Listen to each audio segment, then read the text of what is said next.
seconds, we'll be starting the event. And I would request everybody to please mute your mics.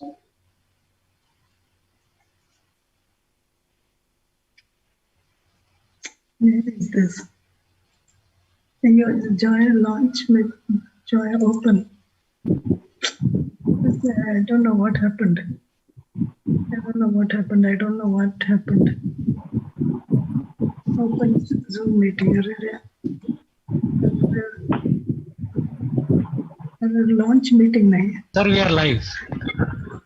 I don't know what has happened.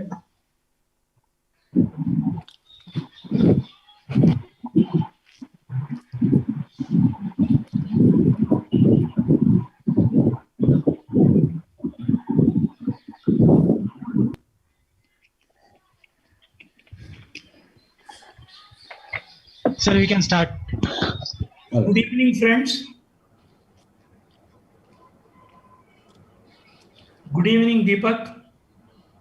Hello, good evening. Has everybody joined? Mrs. Kohli is yet to join. Yes. Just wait for a minute, I presume. Yeah, we'll wait for a minute.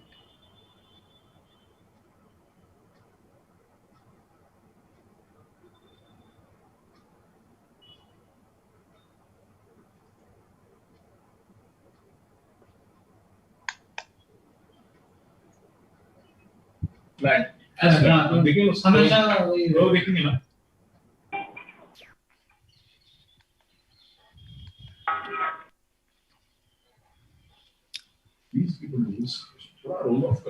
evening, Patak sir. Good evening, Deborah.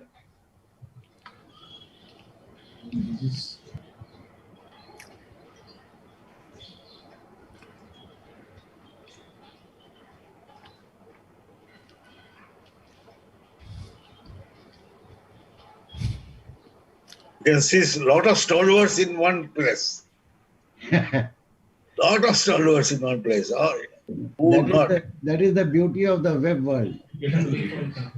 Sumamal কেমন আছেন? I think that's the beauty of the topic, FC Kohli. That's what makes difference. Yes, absolutely.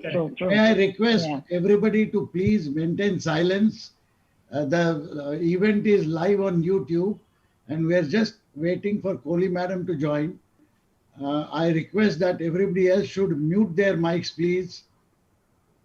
We'll just start in a few seconds.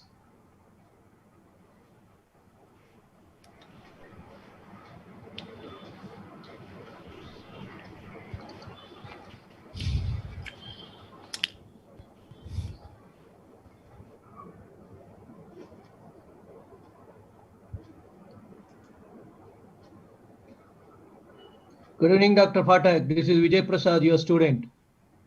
Good evening. I request nobody to speak, please. Please use the chat box to send your messages.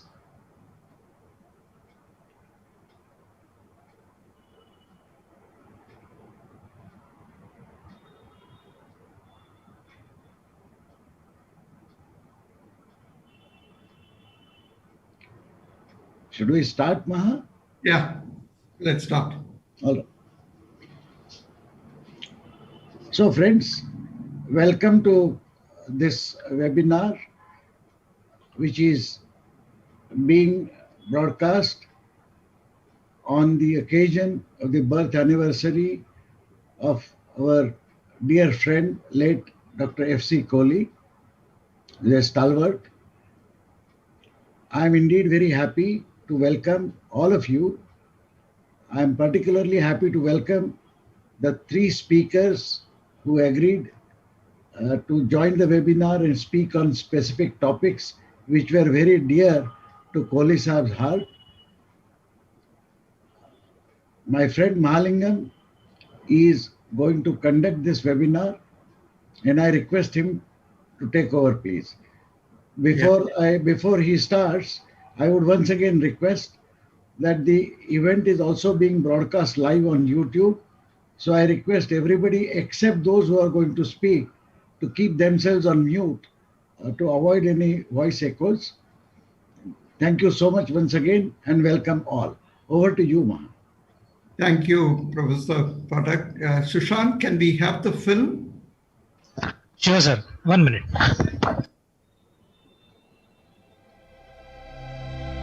You had the pick of the ocean, Okay. could have steered the seven seas, been a king and not looked back, and yet a lighthouse keeper is what you chose to be.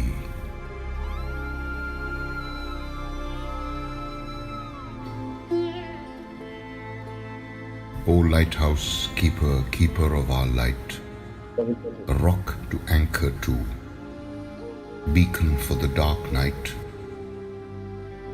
Each of us here today, captain, admiral, chief, we are all sailors who found our north in the comfort of your keep.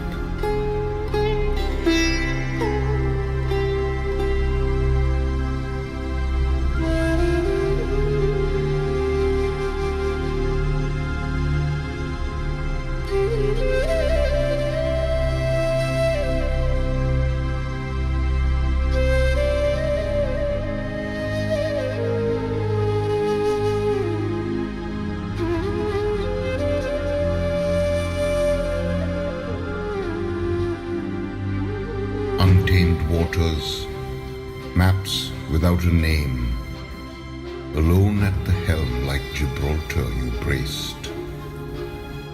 Too mighty to be a journeyman, too humble to be a god.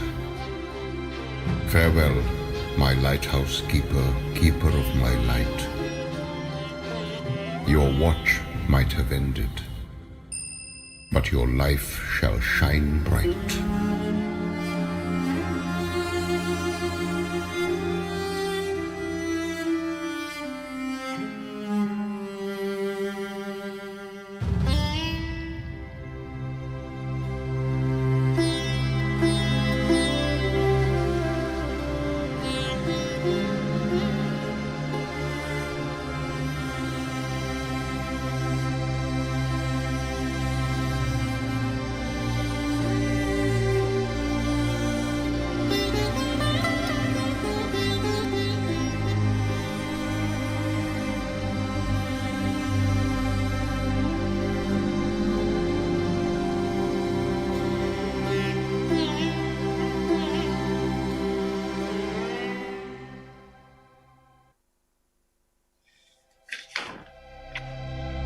You had the pick of the ocean, could have steered the seven seas. Thank you everyone. king and not looked Mrs. back. Kohli, Sushant, And can you yet, bring A lighthouse keeper is what frame you up if it chose is to possible? be. She has joined the meeting. Good evening, friends. We have all gathered here to examine the unfinished agenda O of Mr. lighthouse Kohli, keeper, keeper a of our remarkable light, person who pioneered the a Indian rock IT to anchor revolution. to, And the company that he beacon for founded, the dark Tata night. Consultancy Services, has continued to Each of grow us here stronger today, globally as a result of the captain, strong admiral, foundation, chief, business model, and we are all values sailors who found that was solely our his north contribution. in the comfort of Of course, the your keep. industry he pioneered has gone on to be the pride of India. I have the unique privilege of working with him closely, almost from the time he took over a small organization called TCS. Besides his uncanny ability to see the future, he had the unique capacity to challenge all of us to think and execute. And through that, he achieved his objectives. He never rested, but continued to work. We are truly happy that we, the members of the think tank of Computer Society of India, are organizing this webinar. He has been associated with TSI from its inception and was a president from 1974 to 1976. In a speech he gave at his alma mater, MIT in the US, which honored him, he talked about his multiple careers. He had by then retired from TCS. He said that he has had 3 careers in his life so far. The first was as a power engineer when he was rising rapidly through the ranks in Tata Electric companies. His second career in information technology began in 1969 when he moved to take over Tata Consultancy Services, then a tiny division of Tata Sons. His third career, which began in 2000, was to use the power of this technology for the development and social transformation of India. He felt that there's a lot more for India to do before it can call itself a power in this emerging field. He felt that we should concentrate on building the right ecosystem for automation in India, make it universally applicable, and should be used to cater to basic needs of people. Amongst the number of initiatives he worked on, we took 3 areas and decided to examine it in this webinar, appropriately titled The Unfinished Agenda of Mr. Kohli. He galvanized people to action. There are many people to whom he sold this vision. The first area that we will deal with as his unfinished task is that of electronic manufacturing. From the 90s, he wanted India to be a player in the hardware design and manufacturing area. He foresaw that there will be a proliferation of equipment and gadgets which will have a lot of computing capability. Therefore, he wanted digital component PC manufacturing industries. He said that there were 3 stages in the manufacture of digital components. One was design engineering, requiring special advanced software and computers, requiring microelectronics engineering skills. He felt that Indian talent is highly suitable for this requirement.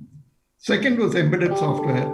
As part of miniaturization, more and more software is embedded into the hardware, again a field where Indians have the competency. The third is fabrication outsourcing, which he felt other countries had taken the lead over India. Given the complex global supply chain situation right now, we realized the need for Atmanirbhar in this field. In order to examine the current state, we requested Mr. Josh Folger, who is the country head and managing director of Foxconn India Holding India. He is continuing to expand the manufacturing facility of his company in India. He is credited by his peers to have put India on the global map of smartphone and feature phone manufacturing hubs. There is no one better than him in explaining where we stand in this area.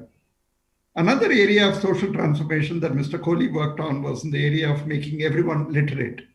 He studied the practices followed in the literacy drive, and he saw the number of people who, after going through the literacy classes, yet remained illiterate. He felt that illiteracy has to be removed for empowering Indians. He determined that functional literacy could, to read a newspaper required only the ability to recognize and read 300 words. In order to address this problem, he felt that the teaching should be computer-based, and he wanted this to cost almost nothing. He looked at creating the right ecosystem. This is a great social engineering project. In order to discuss it, we have someone who worked with Mr. Kohli, and that person is Mr. MGPL Narayana. He had an illustrious career in TCS, from where he retired as vice president and chief scientist. The third area of his interest was Indian language computing. This is, according to him, not a simple area of translation and transliteration. Indians should have the ability to develop apps and use them in local languages. By focusing on only English, he felt that we were excluding about 800 million non-English speaking people in India from meaningfully participating in this revolution. To examine this area, we have Professor Rajiv Sangal, who has been his friend. Professor Rajiv Sangal has been a director of IIT Varanasi, or BHU as we all know. He has also been a director of IIIT Hyderabad, where he is currently a professor. IIIT Hyderabad is the place where a FC Kohli Center has been established. He is an authority in this field. Among other things, he set up the Language Technology Research Center at IIIT Hyderabad. Along with Dr. Vineet Chaitanya, he developed computational Paninian grammar. We have these 3 distinguished gentlemen to take us through various initiatives of Mr. Kohli, which will only be fulfilled when we realize the full potential that he envisioned in these fields. With these words, I would like to now request Mrs. Swaran Kohli to share her reminiscences. Mrs. Kohli.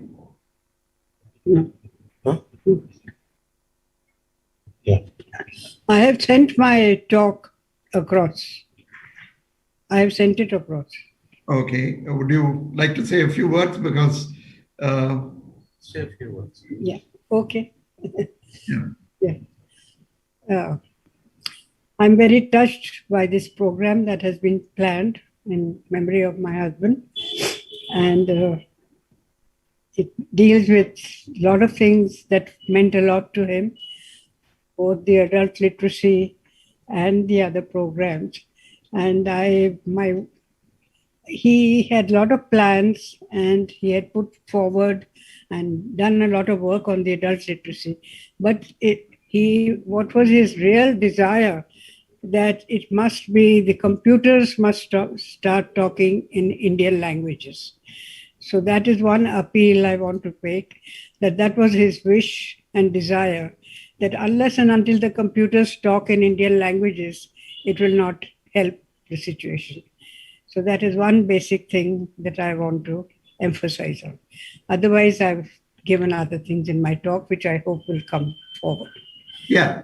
Thank Okay. you. Yeah. Thanks a lot. Thanks very much to everybody over here today. Thank you. Thank you so much. Thank you very much for this. Certainly, we will try and read that speech toward the end of this program. May I now request Josh Folger, whom I've already introduced, to make his presentation on electronics manufacturing. What I would request is for people to send through chat any question on his field, because what we intend doing is to immediately take up Q&A after each of these speakers make his speech. I will collate the questions and thereafter select some of them to be answered by the speaker. Josh? Good evening, sir, and it's definitely an honor to be invited to speak in this memorial where we are celebrating the life of Dr. Kohli. I didn't have the privilege of working closely with him, but I did have a privilege to see him about 2 years ago, and this was with the Honorable Prime Minister, Mr. Modi, and there was a little bit of humor there.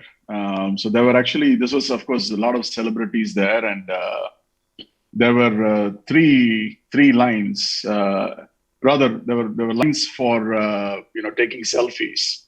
Obviously there was one line for the Prime Minister, and the bigger line was to take a selfie with Dr. Kohli. And me being an impatient guy, I found Mr. Anand Mahindra standing by himself. So I got an opportunity to actually hang out with Mr. Anand Mahindra, but I do have a picture with Mr. Kohli. He clearly was popular there, well respected, regarded there. I could see,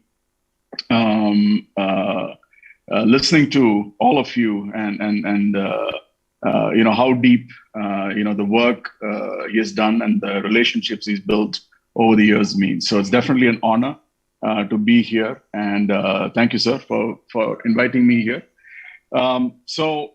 I think, I'm going to have my colleague Meena share the slides as we do. So I think the unfinished agenda, I've just kind of renamed it, saying that it's how do we revive the Indian hardware story? And the reason I've said it's revive the Indian hardware story is because late 80s to early 90s, India was still in the play in hardware. And then, we sort of started to fall behind in this. And, but universe has a way of bringing things back together. And I really feel that we have all the stars which are lined up to take us into this into the new decade, new century in the right direction in the hardware front. I also want to say that the opinions I express here are not representative of my employer, FIH, or the Foxconn Group. These are my personal opinions. So, Meena, can you go to the next slide, please? So the ESDM is, space. A lot of people have different opinions, but this is essentially, design, manufacturing, build to print. This is actually the whole, supply chain. It's actually a very, very complex supply chain. And I've had the privilege to be in this particular supply chain for 25 years. And it is the same thing. And I spent a lot of time in the US, where we did Mexico, Brazil, and then later on in Europe, and then India and Vietnam. And it is the same thing. Now, with the convergence which is happening today, where automotive and many other things are getting, in a way, e-enabled, I think this is just becoming a massive market because of this confluence. Everything is computerized, right? So the opportunity we see, when we look at just the ESDM space, today it is going to be $1 trillion industry, and this is just the electronic services space. The electronics industry today is over $2 trillion, but just the electronic services space is $1 trillion, and that's pretty real. We think that India, which is today at about 40 billion in this space, can go up to 150 odd billion in this space. Of course, the National Policy of Electronics talks about this being a sort of a $400 billion by 2025. And now the key thing here is that this is a massive employer in multiple layers. There is clearly highly skilled engineers, designers, where India already has a leg up. In Hyderabad and Bangalore and a few other cities, we do already have a leg up. But then when you get into the machines, the processes, and when you get into the associates manufacturing, here are the real jobs. I'd say the millions of jobs. Where we as society, we as engineers have a responsibility to create or convert people who are ungainfully employed into true gainful employment. Next slide, Meena, please. So as I said, if you look at this box, simple box here, there is product design. I call it product creation, not necessarily R&D, because it is a integration of hardware design, mechanical design, and software design. This is how you create this product. We have components. This is a global industry, very high skilled components needed. Multiple categories. When we look at the semicon, active passives there, the display, the electromechanicals, all of these things are very, very high tech, and all of them are miniaturized, and all of them have embedded programming. So it is a massive opportunity. And of course, then there are people, who put them together, semiconductor companies, OSAT services, EMS providers, and whatnot, all the way through distribution and the reverse logistics. So this is actually sort of a mega industry, and especially when there is I hate to use the word collusion, but really the automotive industry is now becoming very much into this ICT space.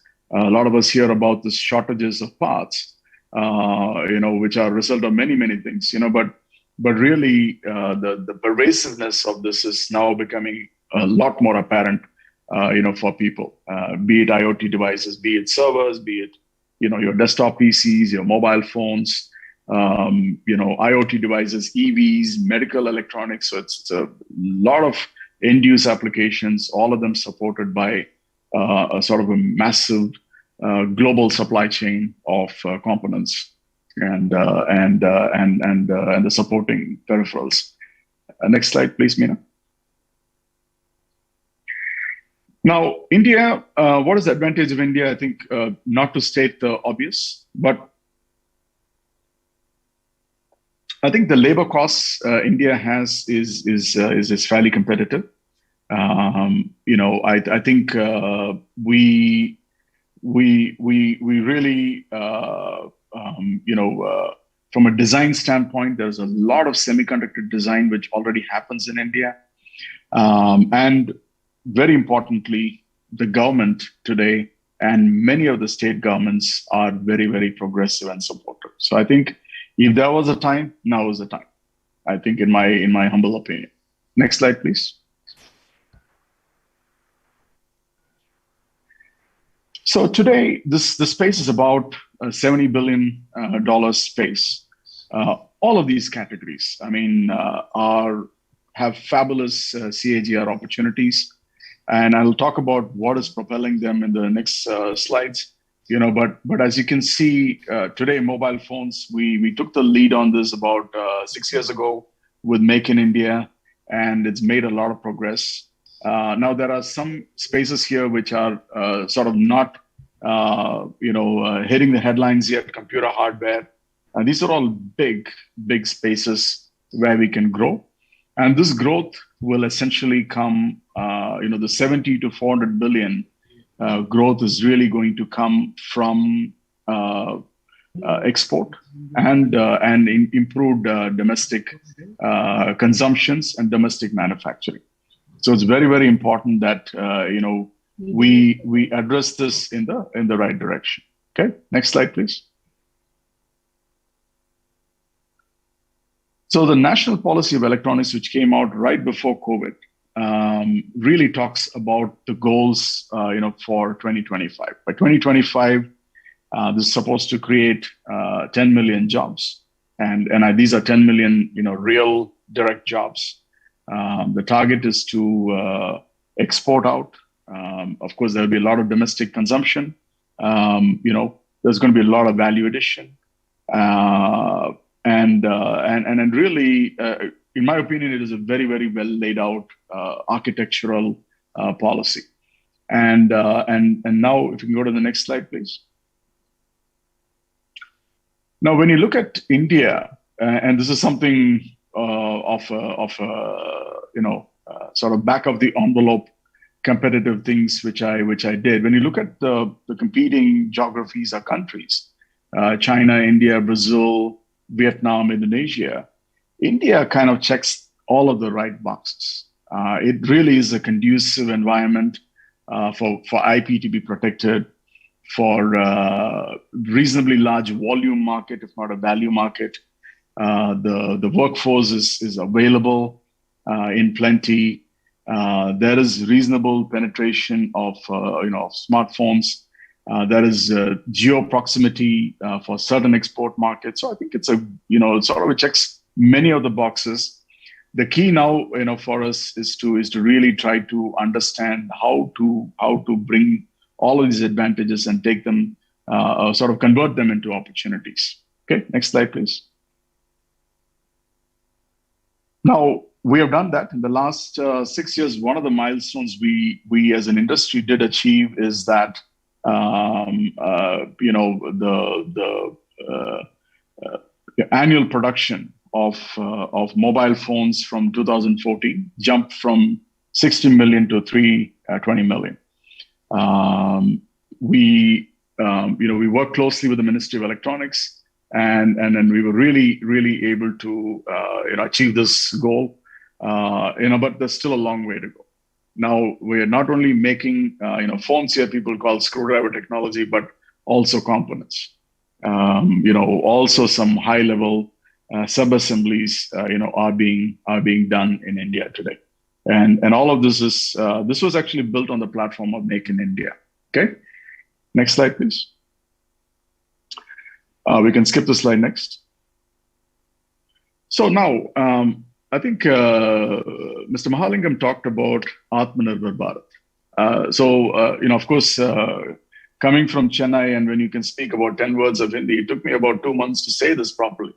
But Atmanirbhar Bharat is I think much more profound in my mind than Make in India. The reason is because, and this is a framework which few of us sort of put together as a framework for the ICT industry or the ESDM space. We said that what does Atmanirbhar Bharat mean for the space, right? It is design. It is product design. I think that's number one. I think we really have to understand how to do product integration in India, and how to really drive this forward. The second is actually multi-tier supply chain manufacturing. It's not just putting together an IoT device, a phone, an EV, you name it. I mean, it's not just putting together a product. It really is the tier 2 and the tier 3. going all the way to, raw materials processing. There's one in many industries in India who have checked that box. Automotive industry is a great example today of multiple tiered manufacturing supply chain. Now, the reason this is important is that there are very few countries in the world who can do this. China has done that, yes. Mexico is not so strong in this, and Vietnam is definitely not able to do this. So clearly, it is a fantastic opportunity for India to do this. Now, the third one in this Atmanirbhar Bharat framework is capital goods, and I say tooling. If you don't build machines, you're never going to understand the process. If you're not going to do the testers, and the instrumentation, you're never going to be able to tune your product to the right level. Now, when I came back to India 16 years ago, all of these machines were from the West. Today, they're all from the East, namely one large country. My dream, and we are calling this project India Machines under Ministry of Electronics and IT. The Indian Machines project goal is to develop machines in India, much like what we started to do in 1952 with HMT, all the way to doing even semiconductor machines in India. Tooling, instrumentation, semiconductor being done in India. I think that's the goal. So you design, you're able to make it on an Indian machine, and then we are creating multiple tier supply chains. So this is, at least in my humble personal opinion, that is true Atmanirbhar Bharat. Okay, next slide, please. So the good news is that all of this, next slide, Meena.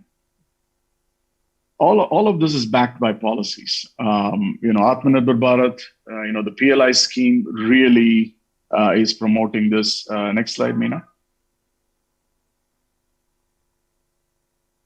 So the production-linked incentive really is giving companies a fantastic sort of leg up, for first 4 or 5 years to be able to get a running start, so that you kind of balance or offset the costs of starting to make in India. And I think it is a very cleverly designed scheme, done extremely well by the government. And it's really drawing a lot of attention, and the commitment I've seen from the government is just phenomenal. So really, this is probably one of the best enablers for Atmanirbhar Bharat. Next slide, please. So going forward, what we do see is that we will see increased design work, which will happen. I'll say integrated design work, where people really look at productization. There will be large companies, there will be medium-sized companies, and there will be startups, who will be looking at that. There will be multiple tiered supply chain development happening, which will be enabled by the government and also enabled by, large and medium scale, companies. And of course, my favorite is building machines in India. And this is something I did, before I got into electronics 25 years ago, is building machines. And this is something which we really need to start to drive. So the good news is that I think all of these things have a good traction in India. And I really hope and aspire that Dr. Kohli's one of unfinished agenda items does see the light at the end of the tunnel at a global scale in the next 5 to 10 years. Thank you, sir, for this opportunity. Thank you, Josh. That was comprehensive and interesting.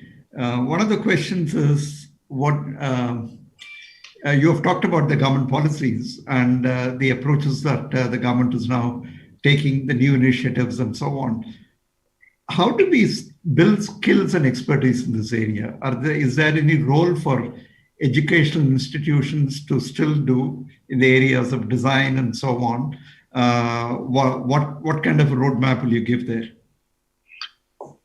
I think, sir, as I said, there are three levels or three categories of employment which this industry will bring. There's clearly the high skill design, focused things, where we need a whole set of,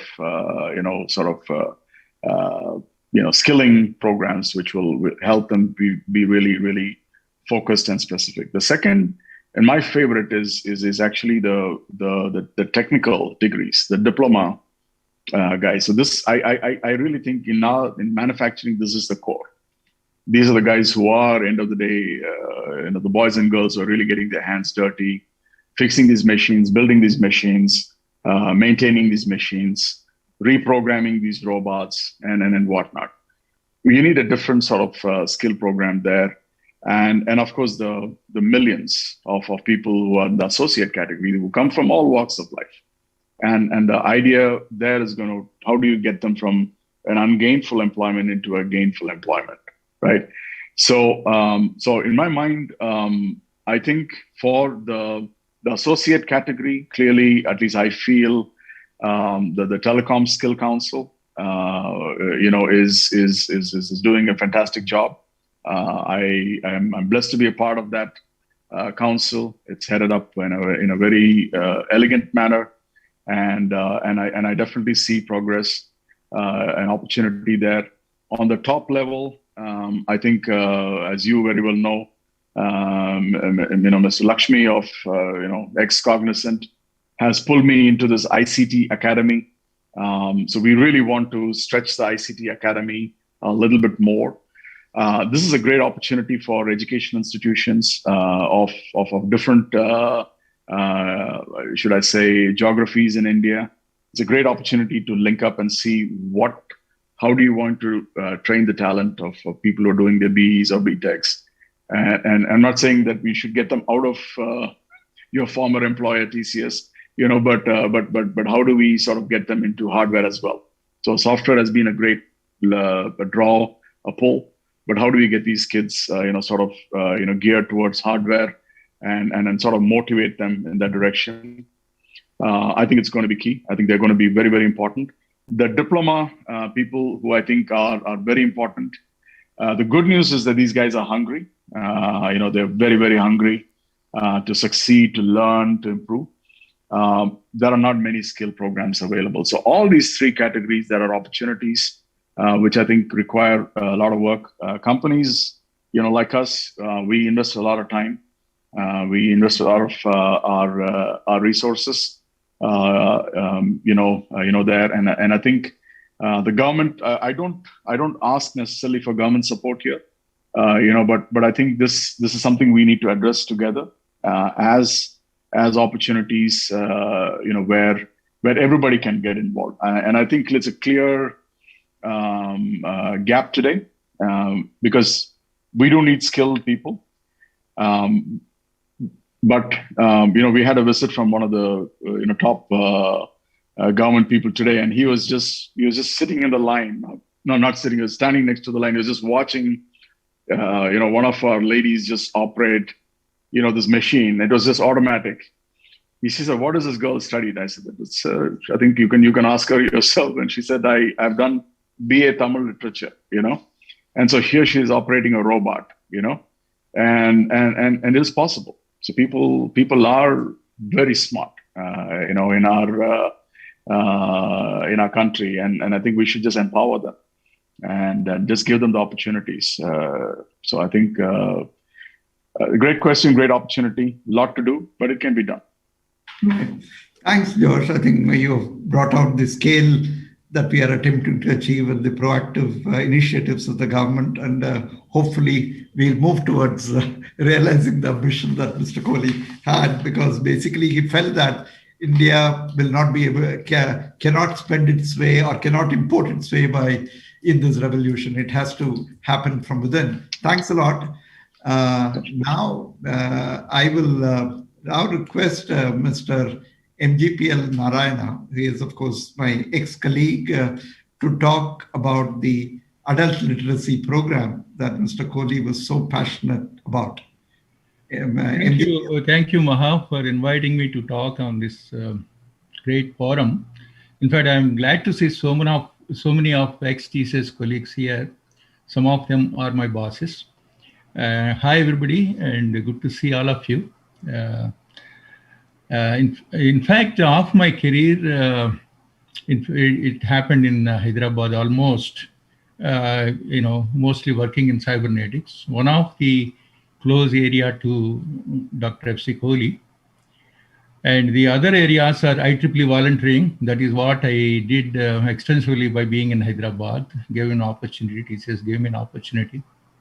And during a transition period from Professor Nori to, to Bombay, I monitored this ALP program. In fact, that is the reason I feel I'm a little bit qualified to talk about this particular program. When Maha asked me about it, I mentioned to him that a couple of years I was able to oversee this program, a CSR program, when I was working in Cybernetics Center in TCS.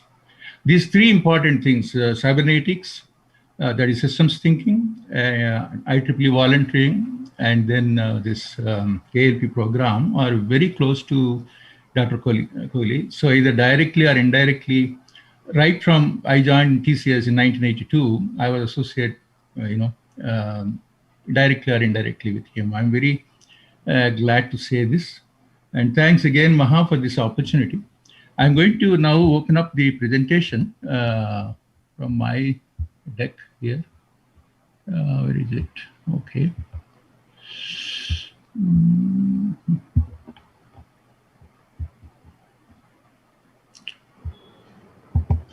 One second.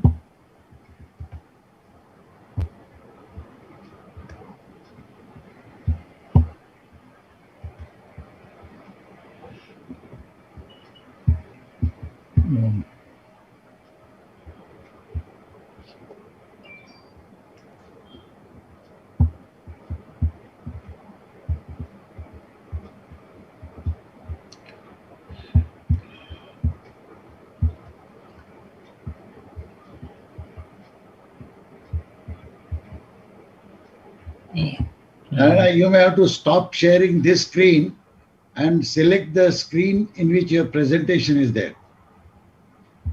Okay.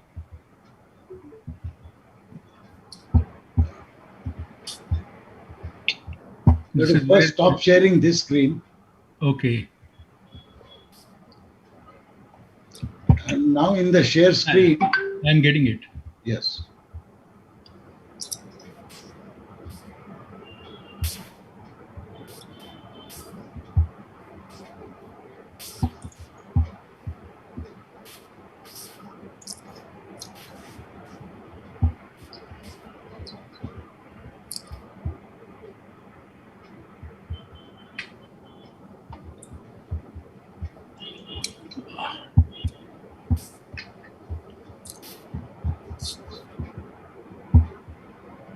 Oh my God.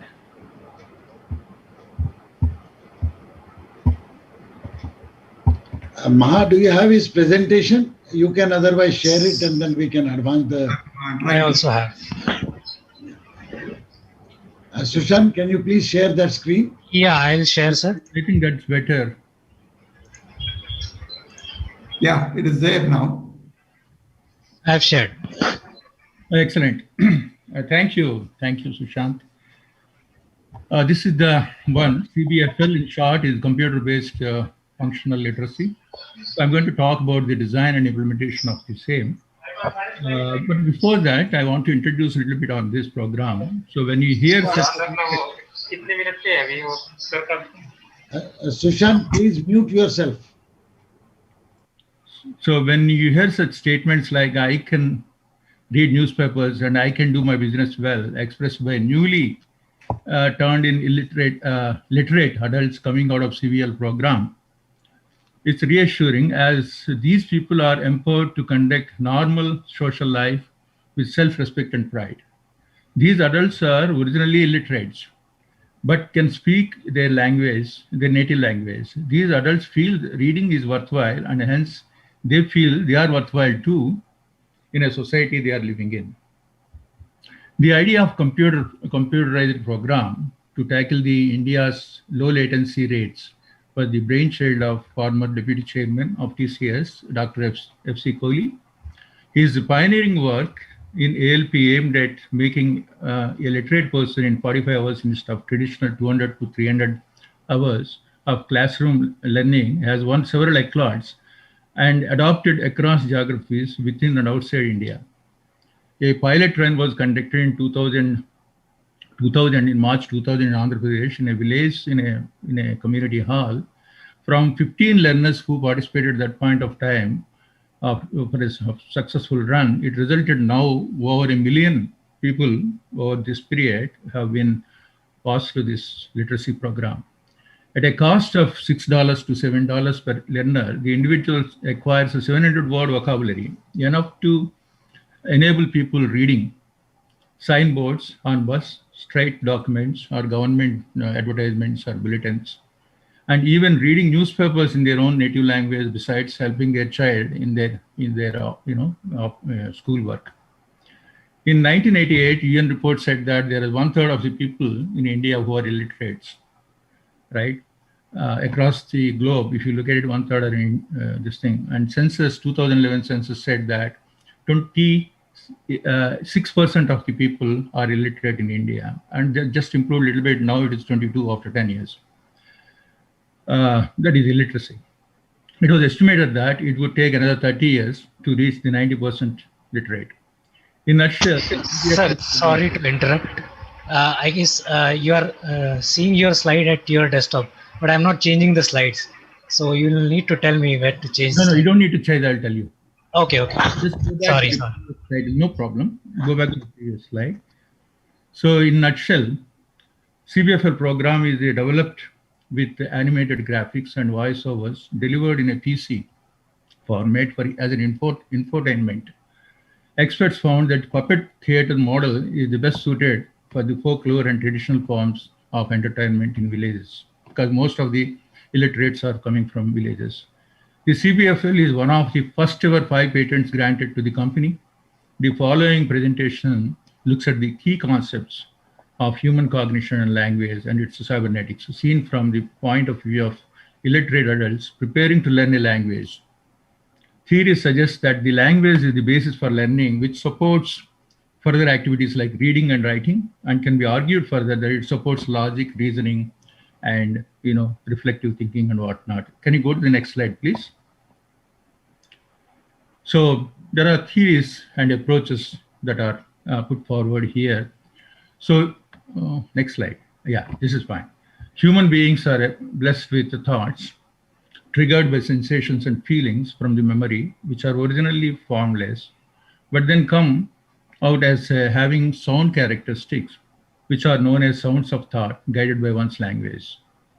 And adult illiterates requires a different philosophy or methodology from the school-going children in terms of the cognition levels that they have, and also besides the shorter time period of attention that they have because of their work pressures or whatever it is. Through this understanding of human behavior and the human brain processes, it is believed that the proper application of cybernetics learning can be beneficial to the problem solving. So Dr. Kohli always felt systems approach is the right way for engineering solutions, particularly when it comes to the societal ones. Next slide, please. So here is a cognitive process discussed here in brief. It's the act of becoming conscious of something and so knowing about it by various means, direct, indirect, and inference. The essence here is consciousness.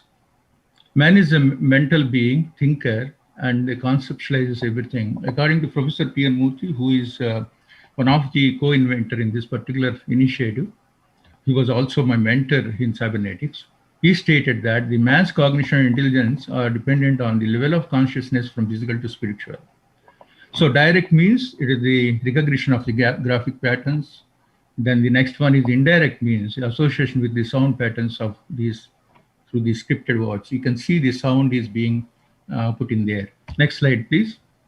So the third model is the inference one. Here the person is able to completely comprehend the spoken word, but is unaware of recognizing the graphic patterns or the script of the spoken word. By such combination of visualization by graphic patterns, verbalization of sound patterns and language and structures, and cognition of the meaning, reading skill of a the cognitive process, which is wired into the memory and also in the feedback loops. The next slide, please. Here we talk about how the short-term memory initially gets into the long-term memory in terms of the retention of the alphabets and words. In this approach, the learning system comprises of a personal computer to display visual elements, graphic patterns, introducing pictures, words, letters, and alphabets, and their associated sound patterns. Illiterates, who are native speakers in the language being learned, are principal part in this learning process, facilitated by trainer. We also call them prarak, whose role is to operate the PC and who receives the learning feedback from the participants. A visual element is displayed on the screen with associated script, which is called the graphic pattern of the language being learned, and the corresponding verbalization of the recorded sound of the script is also shown. The adult correlates the sound patterns with the graphic pattern, which forms into the adult's short-term memory. Now the adult has to require to learn the alphabet.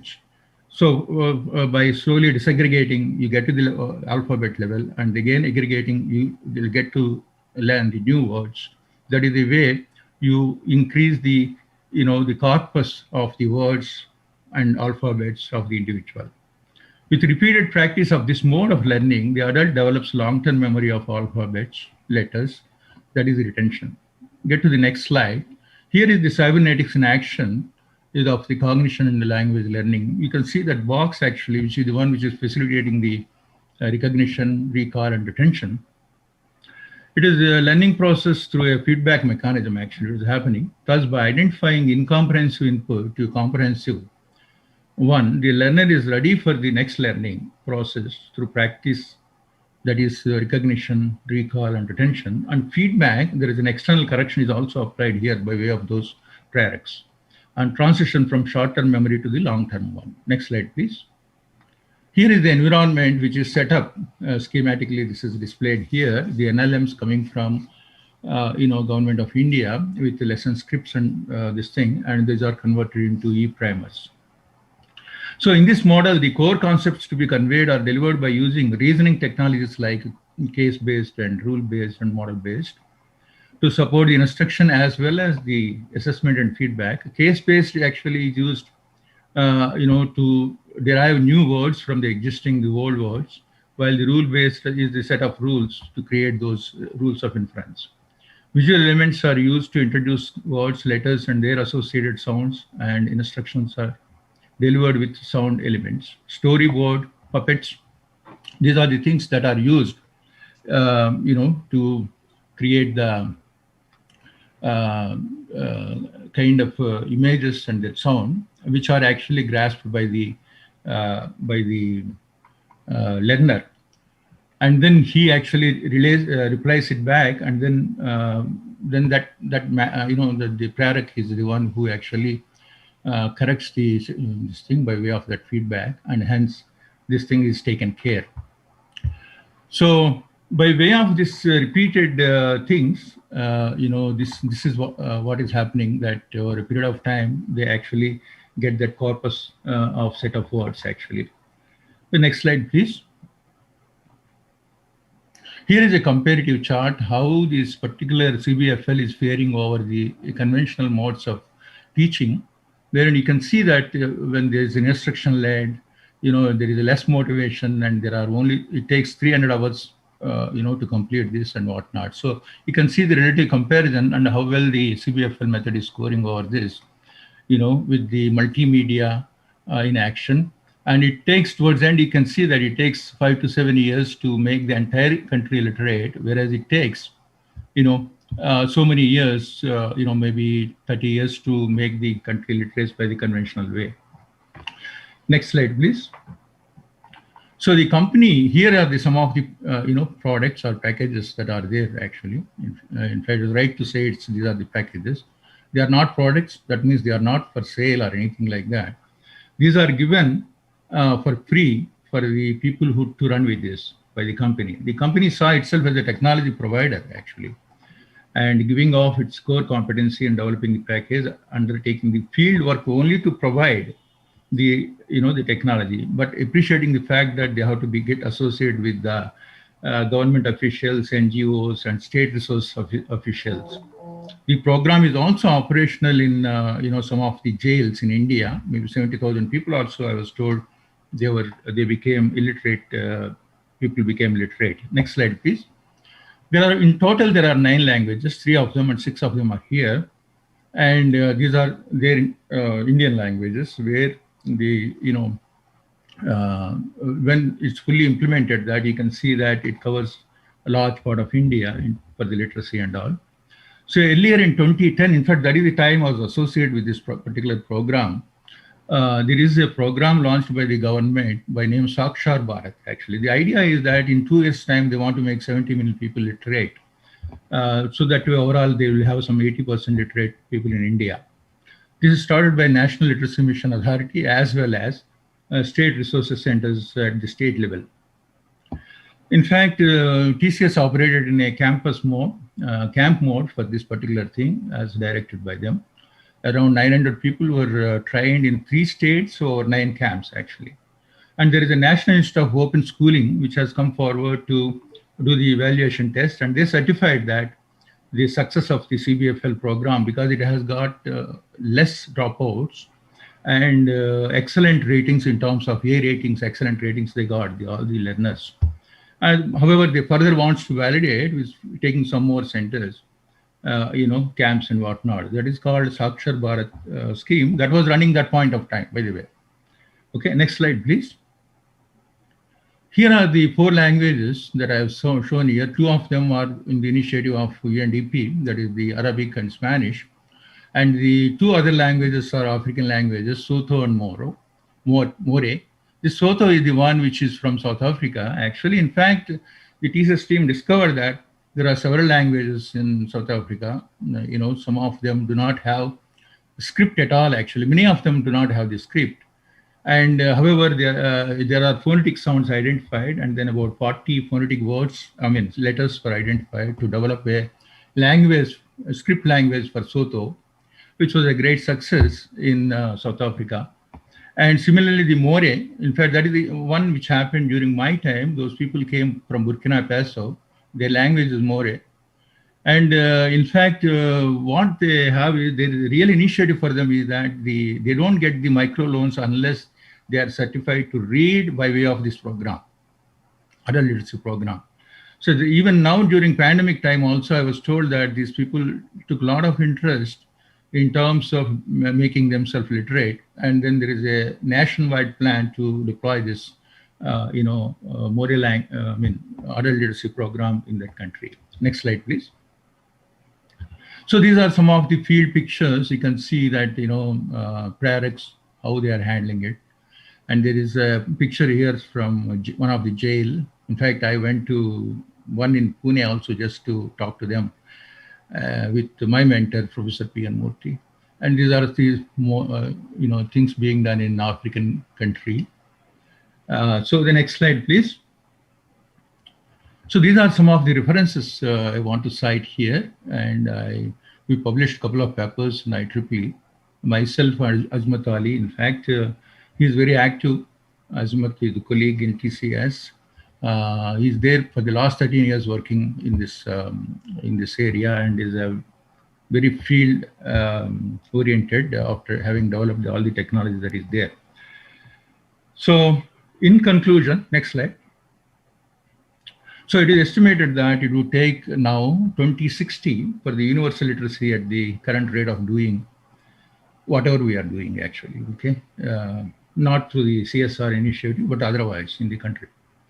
With the population swelling in millions, it is always a moving target, Illiteracy is debilitating in conducting normal life, and it can be said that let the problem be anything, the solution is always literacy. And then we for sure have proven technology solution pioneered by Dr. Kohli to address the need. And then briefly to say that is a pioneering contribution to mankind will live forever as a legacy. I wish his technological solution be adopted by the government to accelerate the literacy rate in our country and make India Sakshar Bharat, which means that literate India. And again, thank you very much for all the opportunity. Sorry for the initial hitch, actually. I opened too many files, looks like. And thanks. Thank you, MGPL, for this comprehensive coverage. Just one question. Do you know the scale it has achieved in India? Any in terms of numbers that we have managed to make people literate over this period? Yeah, there are different parameters. This can be measured. Actually, initially it was slow. By the time 2009, we trained with this program 1,40,000 or so. In the next year, we trained 1 lakh. That means by 2010, we trained something like 2.5 lakhs.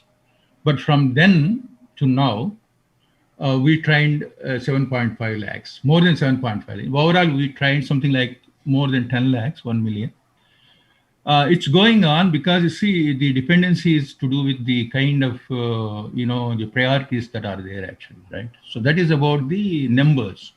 And the vocabulary can be achieved up to 600 to 700 by way of 45-hour training spread over 3 to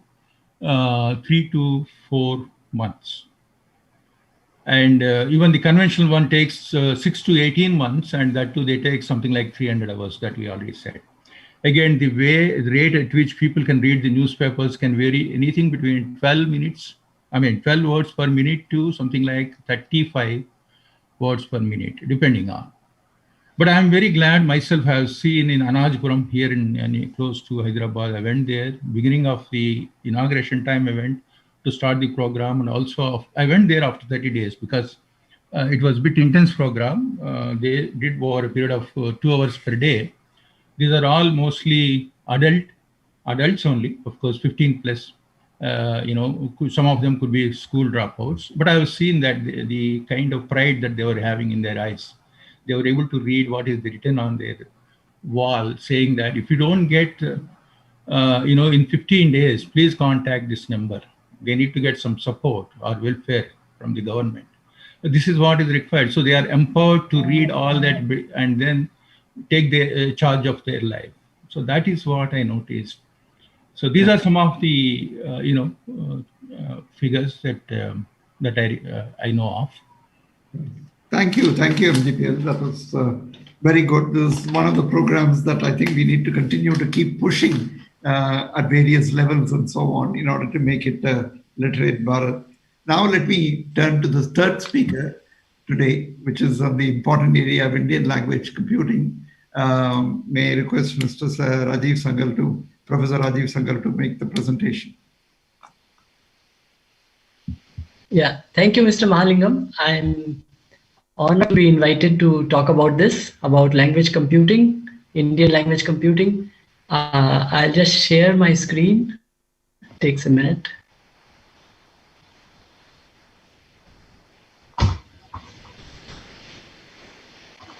Yeah, I'm having a little, it's taking a little time.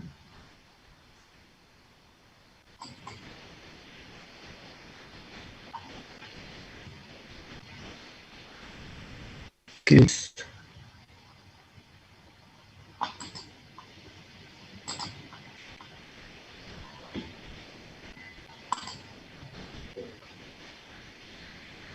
It should come now.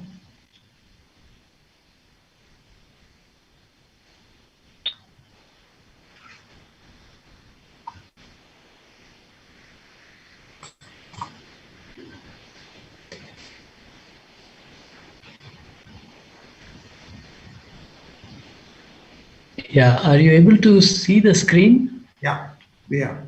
Yes. Yeah. Okay, the only problem is I can't see the screen, shared screen. So Let me just open the local window where I can see this screen. Yeah. The shared screen I can't see on my computer screen. 1 minute.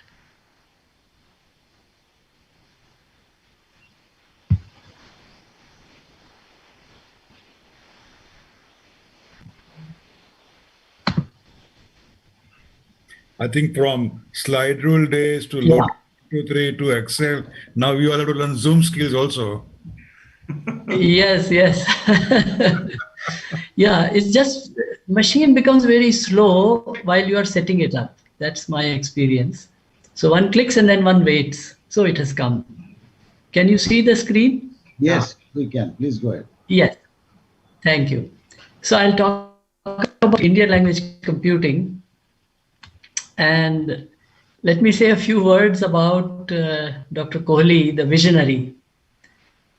I got acquainted with him a long time back and then slowly got to know him and really looked upon him as a leader and man with ideas. And he was always thinking about, what we can do to solve the problems of India.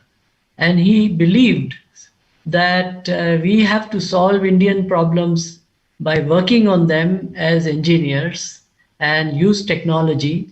Of course, he had strong views on many subjects. He articulated them very boldly, very forthrightly. But he also gave you if you wanted to discuss anything.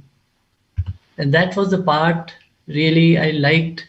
He belonged to a generation that believed that India should solve its problems through hard work and through innovation.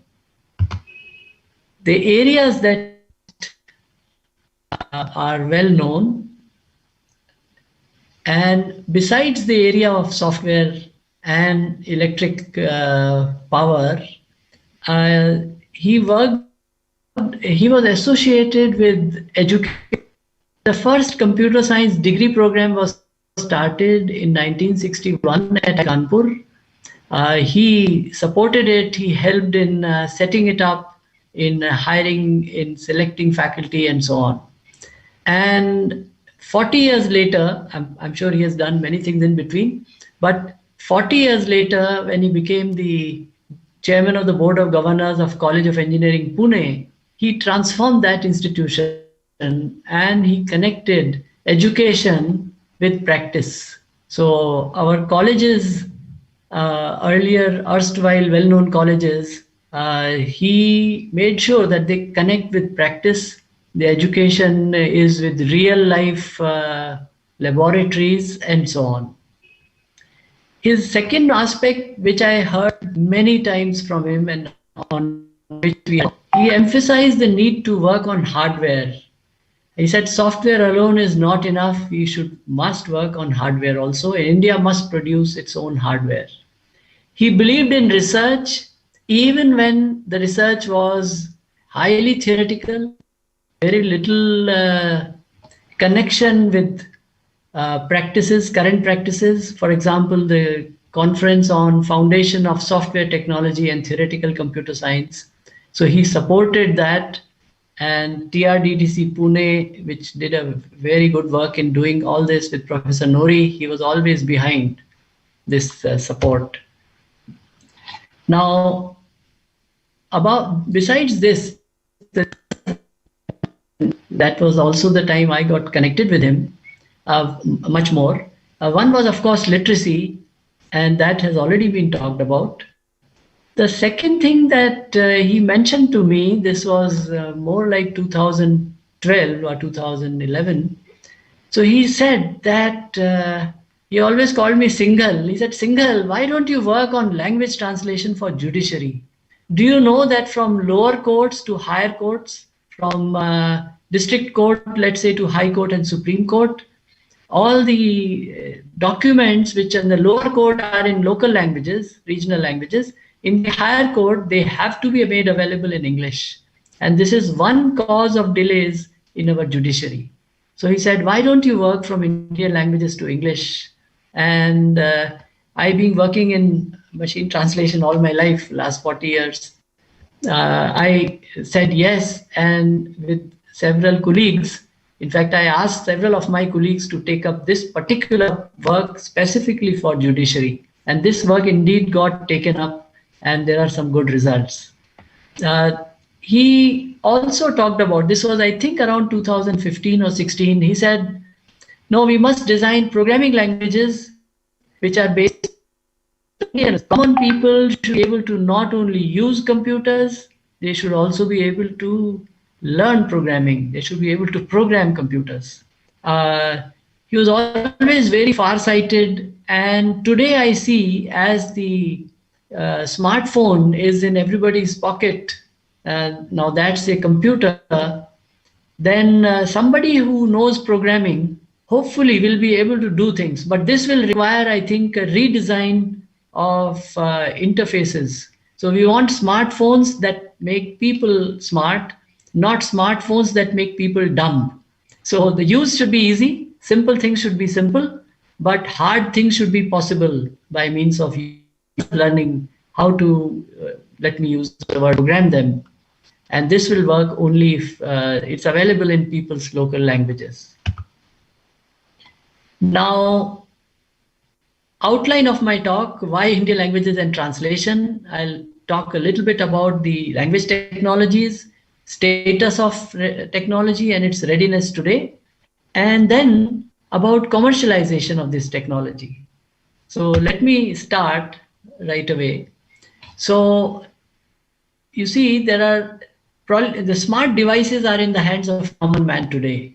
So I believe that there are of the order of 350 million smartphones, so which are reaching virtually every household.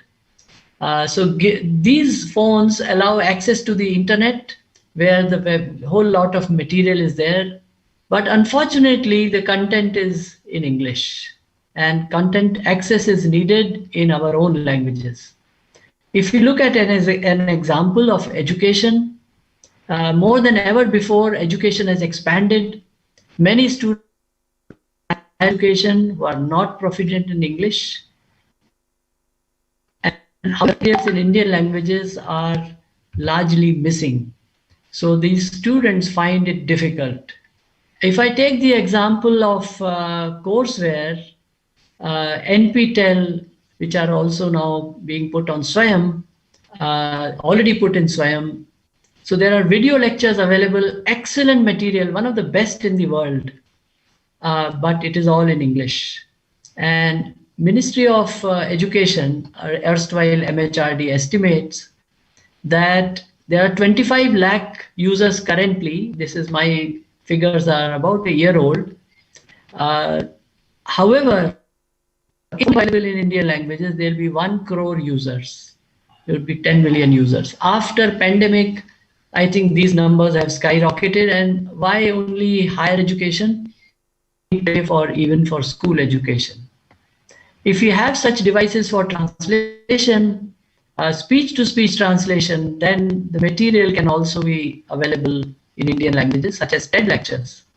And school education, as I mentioned, has suddenly become online. So even here, there is a lot of scope for moving forward. Now, the main difficulty students face in e-courseware for higher education is that they do not understand spoken English. Even those who have learned to read, they say, find it difficult to understand what professor is saying. So therefore, we chose the task, and this was the Government of India, the Prime Minister's Council for Science, Technology and Innovation that approached me and said, what can we do here? And I remembered Mr. Kohli. And so they said, how can we build systems? How can we develop technology that can translate from English to Indian languages? Incidentally, the work from Indian languages to English had already started with the judiciary. So this task was taken up, and now National Language Translation Mission has been launched with the current budget, which was placed in the Lok Sabha a month ago. So let me move forward. Yeah. So let us see the technologies that are involved through the above task. What are the technologies that are already available? How can we make use of them right away? And what new technology needs to be developed? So if you look at the technologies that are already there, there is automatic speech recognition. This is available certainly for English. Our source language in this example is English, let's say. And this will produce text in English, text in language L1. Then there is machine translation, which goes from text to text. So this can translate from English to Hindi, English to Marathi, Tamil, Bangla, etc. Of course, one can go from English to any one Indian language, and then we can go from that Indian language to other Indian languages. It turns out that the task is a little easier. Then finally, the text that is produced could be displayed as subtitles, or it could be dubbed. So one can have text to speech with surprisingly good quality for Indian languages as well. So we can make use of that technology. Watch, after doing this, one can watch the NPTEL lecture given by an IIT professor in the area of rocket design. And one can hear him or her speaking in Tamil or in Bengali or whatever. Now, I'm just waiting for the slide to, yeah. So if you look at this now, the first task which I had displayed was transcribe the spoken English into text form. This is like a dictation. Then second, display subtitles in English itself, because some people can read subtitles in English itself. This is what the initial attempt was, that if this can be done. But surely this is far from satisfactory. The real need is for translation. To translate, let us say, from English to Hindi, and then Hindi to all the other Indian languages, to begin with 10 other Indian languages, and then all the remaining 21 officially scheduled languages, and then finally dubbing in the Indian languages. Now, if you look at the task, 3 of them can require human intervention for good quality. So I'm written semi-automatically. The final task is actually automatic, dub in Indian languages. And here, this would be the manual intervention in post-editing, etc. Now, if you look at this pipeline again, if you want to not be limited to existing technology, but to develop the technology with additional power, then we have to put prosody information, because such a system from speech to speech machine translation does not exist anywhere in the world today in any great use. While each of the 3 component technologies are somewhat in use, and certainly in speech recognition they are in use, machine translation, maybe they are not earning money, but they are being used by common people at times. So here our task is, let's say this example is lecture dubbing. So one will have put in special things about prosody. Prosody is intonation, ups and downs, the way you emphasize. You might be repeating things, those have to be handled. You might say, now to be clean. And this can be done by machine and certainly with human editing, post-editing. So this prosody gets marked up, which then gets used in text-to-text machine translation, and then finally the prosody is transferred to the target language.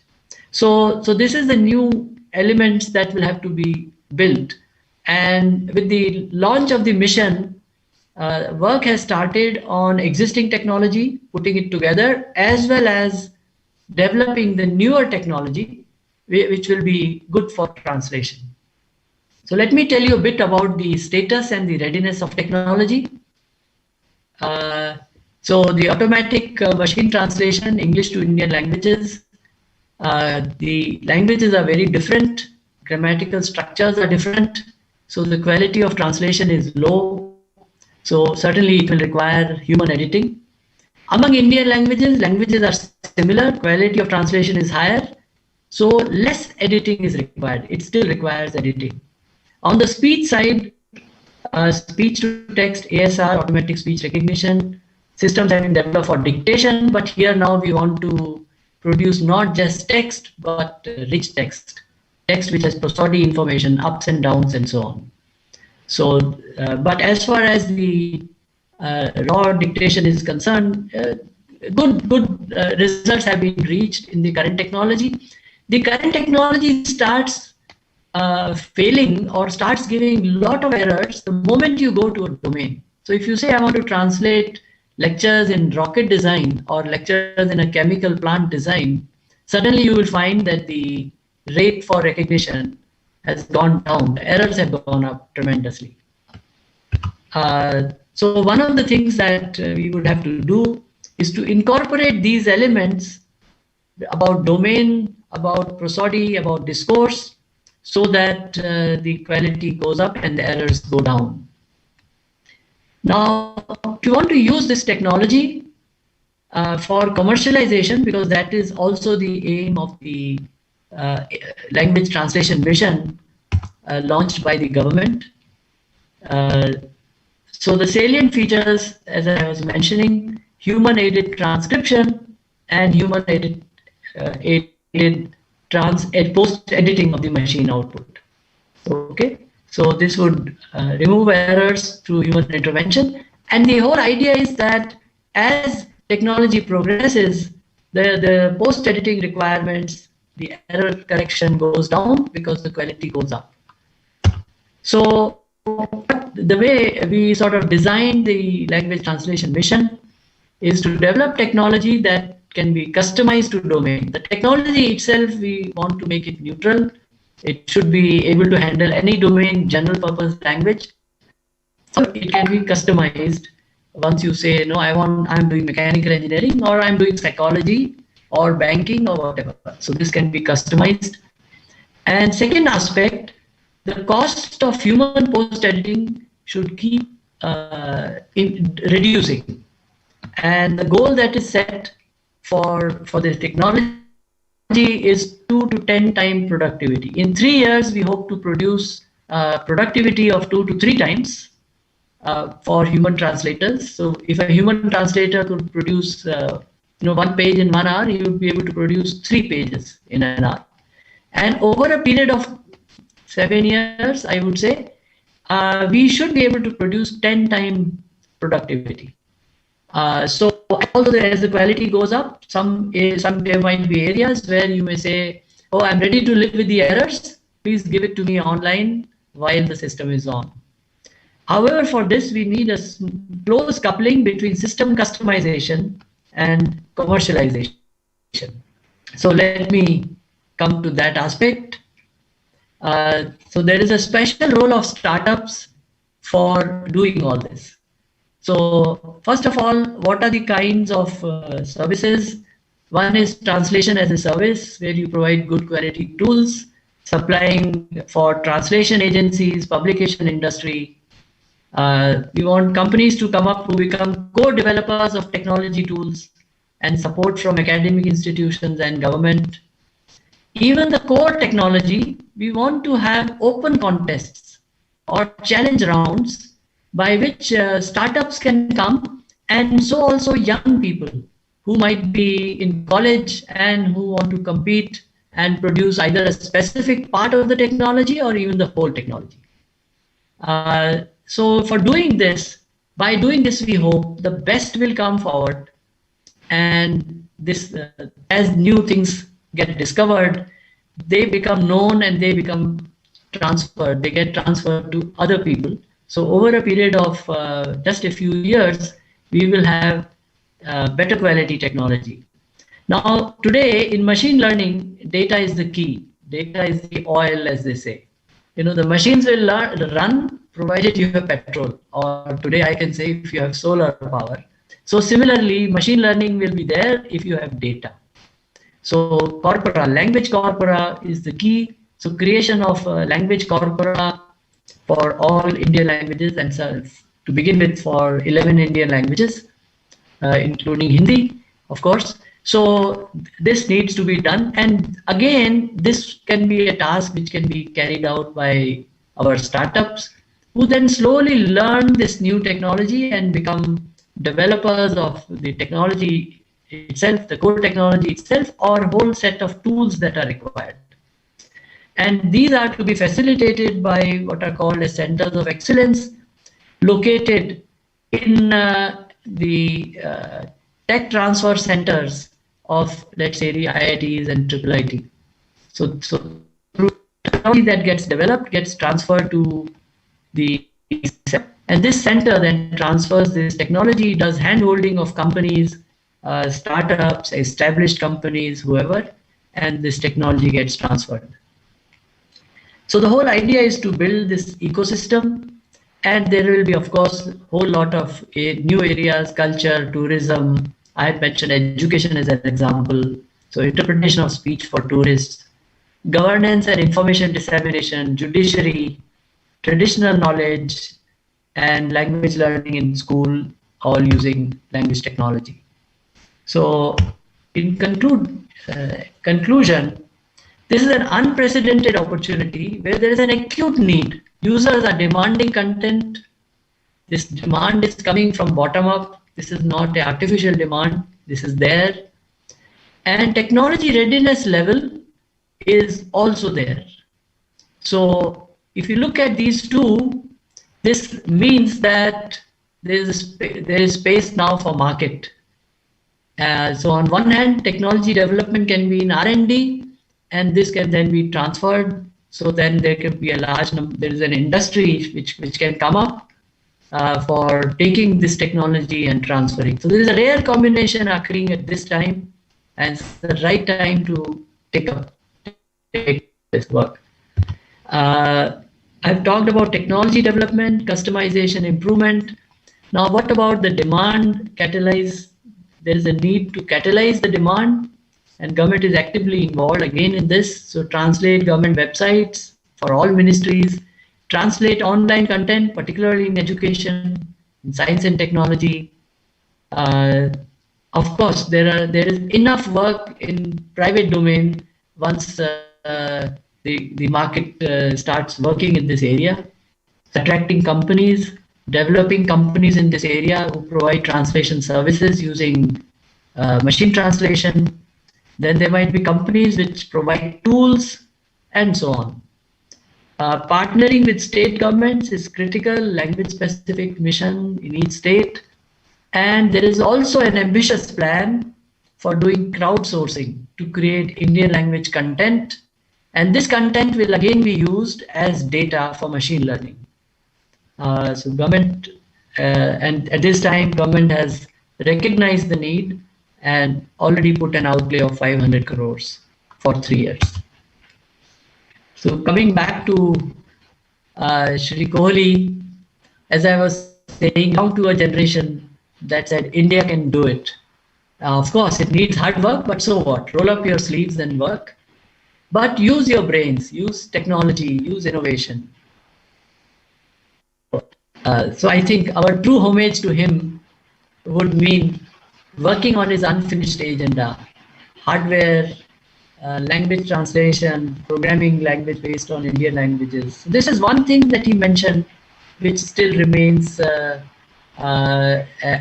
unfinished work, which hasn't started even, perhaps. So this area needs to be looked at.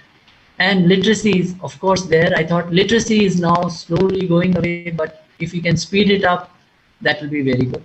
So our true homage to Shri Kohli would be to take up work that he desired and we move forward in the path that he has shown.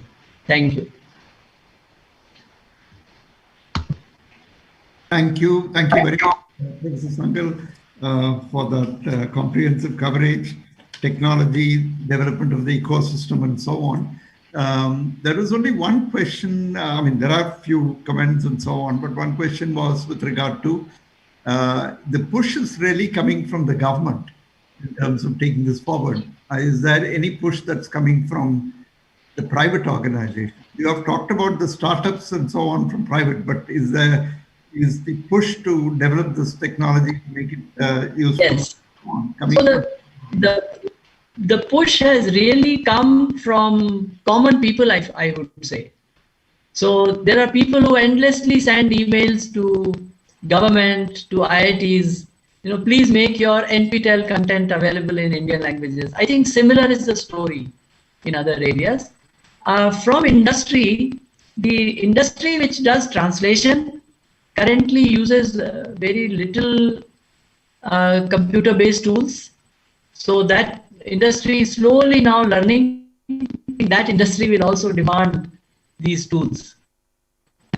This area would grow. My hope, if I can put before you, my fond hope is that through crowdsourcing, we will create an army of translators, 100,000 translators covering our languages. And these will be young people who will translate Wikipedia, they will translate all kinds of material on the net. And as they do it, they become proficient in use of these machine tools, machine-aided translation tools, and then they would find work in this area. So as they graduate, they will say, I want to become a translator who uses computer-based tools. So there's a lot of scope from that point of view. Yeah, thank you very much. I think we are coming towards the end of this. I'll try to see if I can play Mrs. Kohli's video. She had sent a video. We had, of course, requested her to, although she had told me that she wanted that video played first, so that we can judge whether the unfinished work is being shared by all the speakers in the same fashion. But in any case, I think now we will see whether we can look at that to see whether there are still questions that need to get answered. 1 minute. I'll figure out whether I can share this screen.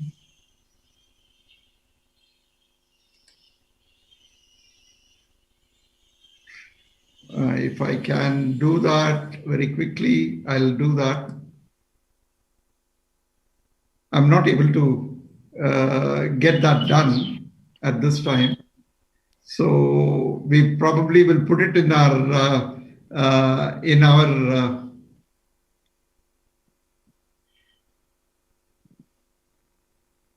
we'll probably put it in our the recording later on and add that. I'm not, for some reason, I'm not able to get that played at this point in time. So with that, I would like to conclude this and request. Do you want me to play it? Huh? Do you want me to play it from here? Yeah, can you do that? Yeah, I'll do that.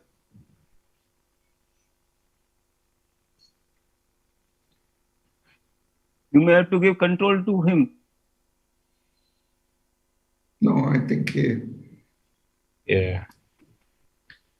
I need to be allowed to share screen. Sushant, can you organize that? Answer.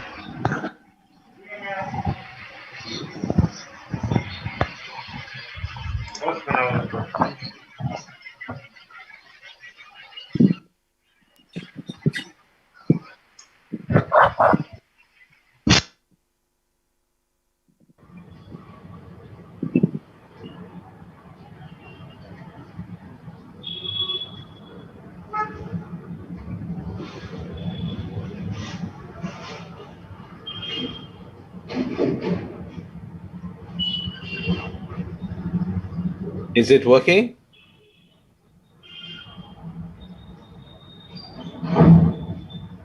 You have not shared it.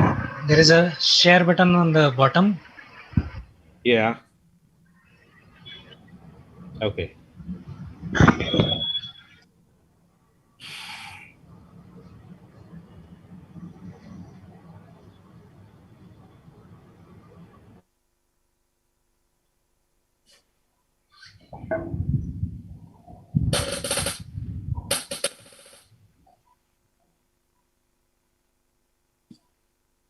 Yeah, it's not highlighting for some reason.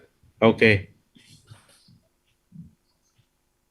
Harish bhai, you want to try? Harish bhai, you have also this? Yeah, Harish has got it.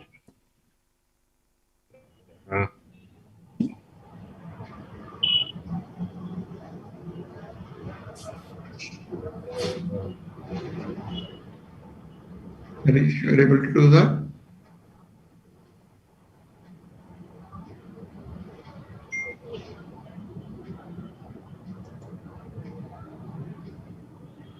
Is my screen seen by any chance? No.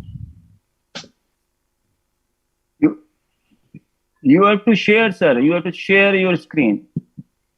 Yeah. There is a button there, share screen. Yeah.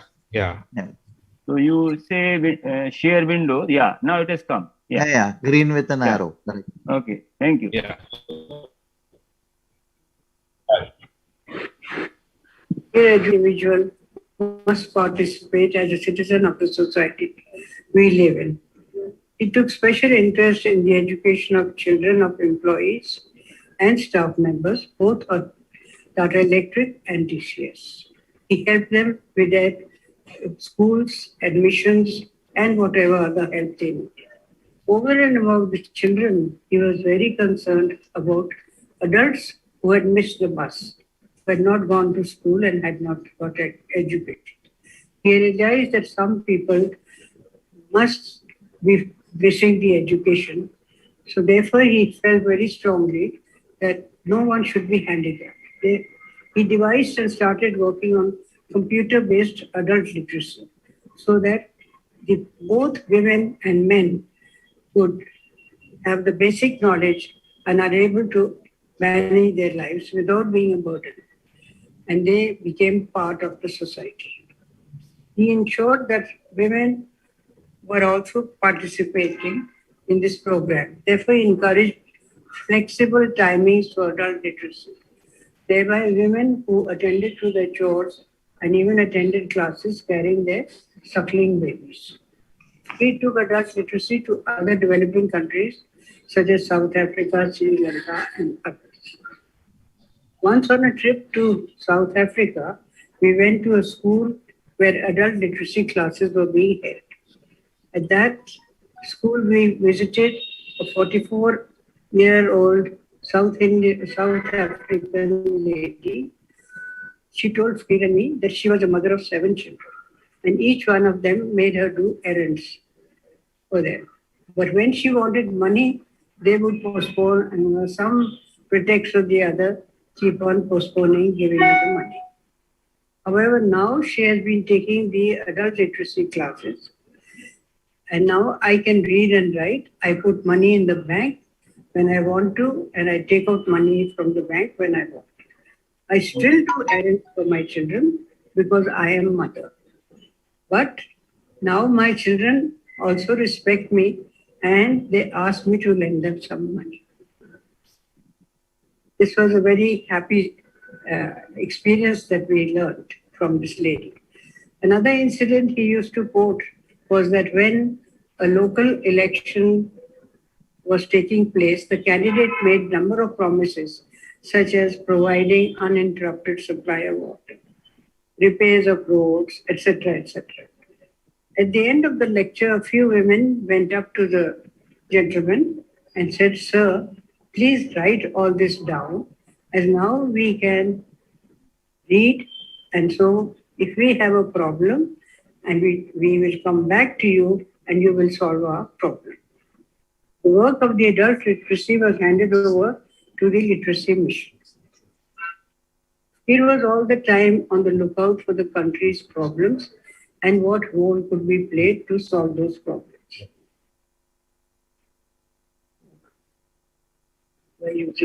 By using education and information technology in various fields. He developed an interest in the economy and agriculture so that the country was successful in food production. He learned from California many of the techniques and tips on what methods should be employed, where the experiment was carried on in some of the agriculture institutes in Chennai, and they got very good results. The increased production than what they were getting earlier. For Keith, the love of his country was paramount. That is why when he returned to India from USA, he declined the offer of jobs both from MIT and General Electric, as he wanted to be of service to his own country. He appreciated that there are a number of languages in the country, and this richness in country should be encouraged rather than limiting it to 2 to 3 languages. Therefore, he laid emphasis on use of computers to speak Indian languages. This one he kept on continuously saying, asking the manufacturers to produce computers in Indian languages. As he said, without that, the people cannot learn, cannot cover all the sectors of society.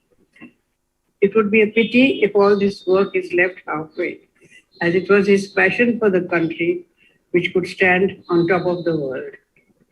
Innumerable times he was pulled in by many countries and organizations on lucrative benefits, but he remained a patriot and loyal to his country.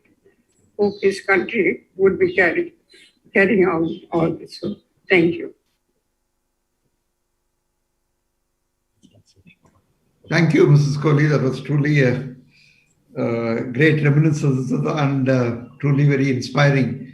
And I'm glad that we played it towards the end because it seems to be leaving the right kind of message as we conclude this program.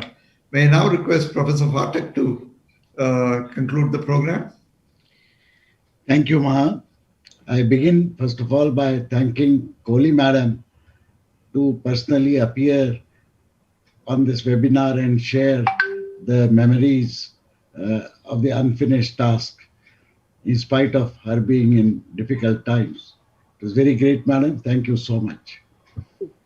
I next thank the 3 great speakers, Josh, our Narayana, and my very good friend Rajiv Singhal for sparing their time and trying to tell us about these important issues in such a short time. Perhaps they would require a day-long seminar each. But I'm thankful to them for having spared their time for this. Next, I would like to thank so many elders of the CSI who helped create the framework for this webinar on this occasion. More particularly, I am thankful to Sri Mahalingam, who led the effort right from the beginning, supported by several of our colleagues. And last but not the least, I am delighted to thank all the CSI veterans who have joined us, many on the Zoom link and many more on the YouTube live. Let us conclude this program by committing that we shall all work through the Computer Society of India and through other government and other mechanisms to try and complete this great agenda that the great man left behind for us. Thank you so much. Thank you one and all. God bless you. I will create a recording of this and post the link for those who wish to see the complete recording. Otherwise, the YouTube live recording will be available in any case. Thank you so much. I conclude this webinar and hope that I shall see more of such webinars in coming months and years where important things are discussed. Thank you.